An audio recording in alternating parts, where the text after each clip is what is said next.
Dortmund, Paris Saint-Germain, ça sera sans Ousmane Dembélé suspendu pour cette rencontre. Ousmane Dembélé par Luis Enrique en conférence de presse. C'était juste avant le match retour contre Newcastle.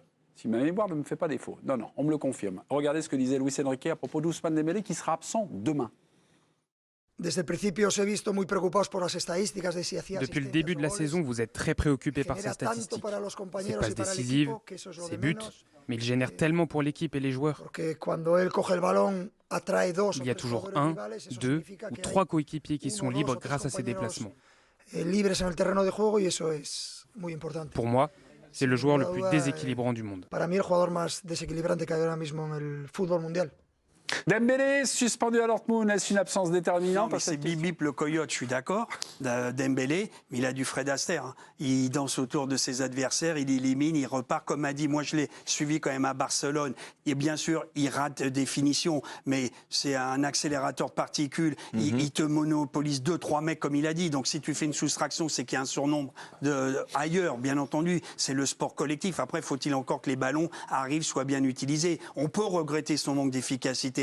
Mais c'est un joueur unique, moi je le pense. Et je vais te dire, je vois Barcelone sans lui sur le côté droit, ils sont à la rue. Même s'il y a Rafinha, pied gauche qui rentre, c'est plus la même musique. Donc aujourd'hui on peut regretter certaines stats, certains déchets, mais c'est un joueur déstabilisant. Et lui, il déclenche les alarmes incendies dès qu'il rentre dans la surface de réparation. Et ça, c'est exceptionnel. Il y a peu de joueurs comme lui. Sur le site L'Équipe, une très bonne vidéo du journaliste Arnaud Herman à découvrir actuellement sur le site L'Équipe, ancien confrère du Parisien. L'absence de Dembélé, c'est l'homme qui nous rappelle. C'est surtout l'absence, finalement, demain d'un duo. Extrait. Avec Achraf Hakimi, ils ont une vraie entente, ils se trouvent bien, ils se comprennent, ils sentent le même football. On voit bien que les deux arrivent parfaitement à combiner. Dembélé repique et libère le couloir pour le Marocain. Donc c'est vraiment la force du Paris Saint-Germain cette saison, c'est ce couloir droit Hakimi-Dembélé. Et qui donc ouvre des espaces aussi pour les autres attaquants et crée des situations de brèche dans les défenses adverses. C'est sûr que pour le Paris Saint-Germain, ça sera un point faible de ne pas pouvoir compter sur son international. Alors c'est vrai que c'est logique ce que nous dit Arnaud. Dembélé, Hakimi ouvrent des espaces pour les autres. Oui. Mais ça devrait être le cas. Mais en clair, c'est pas le cas. Bah si, c'est. Parce que comment ça, c'est pas le cas? Collectivement. Vous vous basez sur quoi pour dire ça? Quel est le meilleur buteur du PSG en Ligue des Champions? Hakimi? Non, Mbappé. Mbappé? 3 avec 2 pénaltys, c'est ça? 2 pénaux. Ouais, d'accord. Non, ça compte pas. Non, mais il nous dit qu'il ouvre des espaces pour les autres. Mais au moins pour Hakimi, parce qu'Hakimi a plus de buts que de l'autre côté. Mais il le dit aussi que le jeu penche à droite. Ah oui. Comme avant, il penchait à gauche. Mais là où je rejoins pas Olivier quand il dit oui, il n'y a pas de stats, il n'y a pas de. Mais en fait, Dembélé, c'est un joueur qui permet aux autres d'avoir des stats. Parce qu'il fait des différences qui sont décisives au début de l'action. Mais qu'est-ce que vous voyez en Ligue des Champions? Rien. Mais qu'est-ce que vous appelez rien, c'est quoi rien? C'est les stats. Newcastle, Milan, rien. Offensivement, rien. À Milan, le but de. Non, mais je suis pas contre Dembélé qui crée des trucs. C'est quoi le but de Skriniar à Milan? C'est quoi? Allez-y, racontez-le. C'est un corner.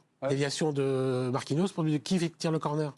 Qui va tirer les coups de pied arrêtés? Mais non, mais les coups de pied arrêtés, c'est pas important. C'est pas ce qui fait de mieux. Non, mais d'accord, mais les coups de pied arrêtés, c'est pas important. Pour le coup, en plus, c'est pas ce qui fait de mieux. Mais peut-être que sur ces matchs-là, mais moi, je trouve que depuis 3 semaines, un mois, il est juste énorme. Il est juste énorme et que moi, le truc que je lui reproche, en fait, c'est ce moment d'égarement à Newcastle où plutôt que de contenir sa frustration, il tape dans le ballon et il prend un carton jaune. Ouais. Mais ça, c'est retour. Au retour. Mais depuis 3 semaines, Dembélé, il est incroyable. Et c'est pas que de sa faute si derrière, les Parisiens, ils n'arrivent pas à profiter des espaces qu'ils dégagent. Vous n'auriez pas posé la question, mais si on avait un remplaçant idéal. En fait, le problème de votre question. On en parle des remplaçants. Le problème de votre question, c'est qu'il n'y a pas de remplaçant. Il y a un choix sur le remplaçant. Non, il n'y a pas de choix. En tout cas, il y a des décisions qui commencent à nous remonter aux oreilles. Personne sera d'accord. Il y a des décisions qui commencent à nous remonter aux oreilles. On vous en fera part juste après la pause. À tout de suite, mes amis. Nous sommes à 2 jours de Dortmund-Paris Saint-Germain. Une chose est sûre, Ousmane Dembélé ne sera pas présent, il est suspendu. Alors, pour composer l'attaque du Paris Saint-Germain à Dortmund dans 2 jours, on est allé surfer à la fois sur le site Le Parisien, et puis des informations aussi nous parviennent sur la ligne d'attaque déjà.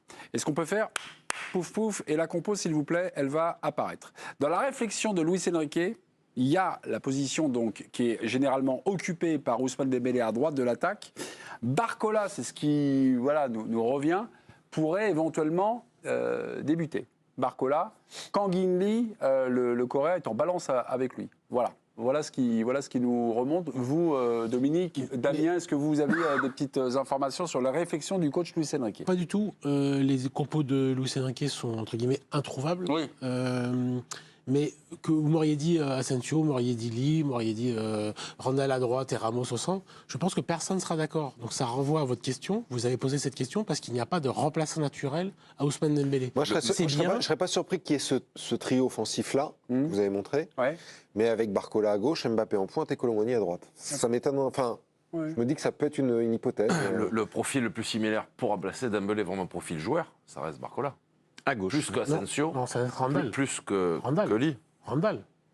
Non, Barcola à droite. Non, mais si tu fais jouer Mbappé à gauche, Barcola à droite, ça ressemble plus à un profil Dembélé. Ah, pour moi, c'est Randall.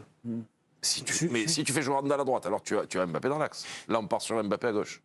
Non, mais tu dis le remplaçant naturel de Ousmane, tu dis c'est Barcola. Si tu as le Mbappé à gauche et Colomboigny dans l'axe, le remplaçant le plus naturel à droite, il te reste ou Lee, ou notre ami Asensio, ou Barcola. Non, Barcola, pour moi, le profil le plus juste. Tu peux garder Mbappé à gauche et mettre Ramos, Asensio, qui tu veux, dans l'axe. Moi, j'avoue, j'ai du mal à comprendre un peu et à lire les intentions de Luis Enrique. Alors, si les gens savent ce qui est dans la tête de Luis Enrique, c'est quand même formidable. Il faut appeler Damien. Mais ça pourrait.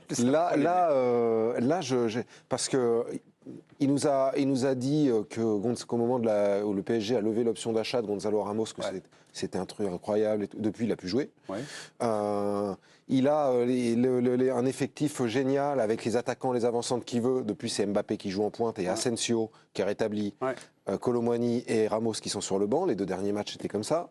Je comprends pas vraiment. Alors, moi, je veux bien que Barcola, qui fait des différences à gauche, bascule à droite, mais je sais pas, il sera pas forcément sur son bon pied.